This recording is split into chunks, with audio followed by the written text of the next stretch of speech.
question was I concerned about the price tag? Absolutely. Look, I think the focus ought to be on liability protection, especially for our small businesses, our first responders, up to people that don't have a job. So focus on how do you get them back to work. That's what I did as governor, try to work on getting people jobs.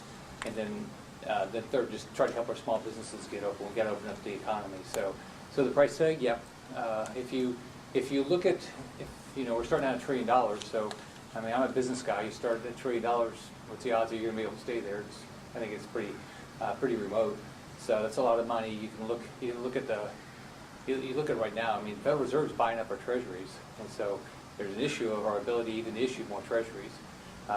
You can look at people are getting worried about our financial structure, buying gold. You can look at the price of gold. So the biggest thing I'm concerned about in this stuff is bailing out the states. So basically now Florida taxpayers, many have moved from Illinois, moved from New York, and now they're going to pay for the excesses of these other states. I mean, why would a Florida taxpayer now have to subsidize Illinois' pension plan that they won't fund, or New Jersey's pension plan? So they moved out of these states, and now they're paying it again. So it doesn't. I mean, so and we don't get to review their budgets. And now we get, up here now we're going to give all this money to the states, so we're going to pay for Planned Parenthood, which we would never vote for that stuff up here.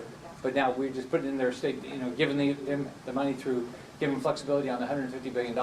And by the way, these states won't even respond to tell us how they've spent the money, which infuriates me.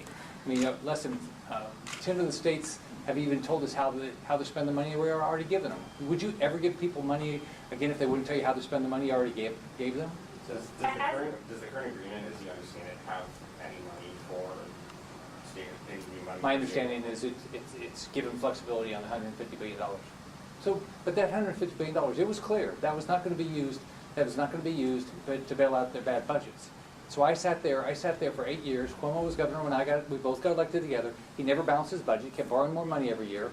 So Florida has about 2.5 or 3 million more people. When I left, his budget was almost double mine.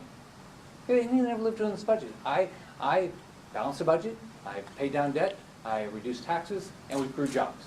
We grew jobs way faster than New York. And constantly people moved out of New York because they were sick and tired of New York taxes. But now, if we do this, Florida taxpayers are going to pay for Cuomo's excesses.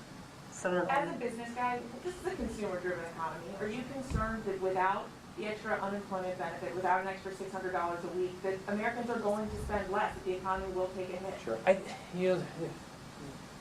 The exact issue was going on when I became governor, because I became governor in January 2011. And so what I worked on is how do you get the economy open?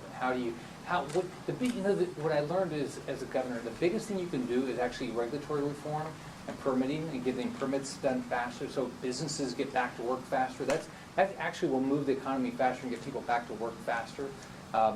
You're not going to get these small businesses open if these people haven't, they get paid more money not to come to work. I mean, you can't do that. It doesn't work. But what do you say to your constituents who say they can't survive without this extra benefit?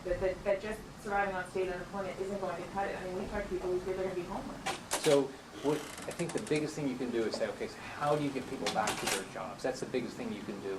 That's what I did. I had the exact same issue when I walked in as governor. What I worked on, and we were able to add 1.7 million jobs in my 8 years as governor, is how do you get people back to work? And so we did it, and we're down to, when I left, 61,000 people on unemployment. So I know we have to do things, and I want to do things that are helpful to people that are unemployed, but you can't create an incentive for people not to get back to work. Senator, on liability protection, what kind of recourse will workers have if they get sick on the job or potentially die? Well, first off, nobody wants anybody to get sick, but let's be realistic. This is something that none of us anticipated. We're still figuring out how to deal with it. I mean, I think the FDA has done a good job of giving doctors the ability to make choices so that we have a better idea about therapeutics and things like that. But you can't expect, whether hospital systems or whether it's our companies, to be able to reopen if they're worried every second about lawsuits. I don't know anybody that's not trying to keep people safe. I mean, but in a lot of this, we all have to be part of this. Wear a mask, social distance, all those things.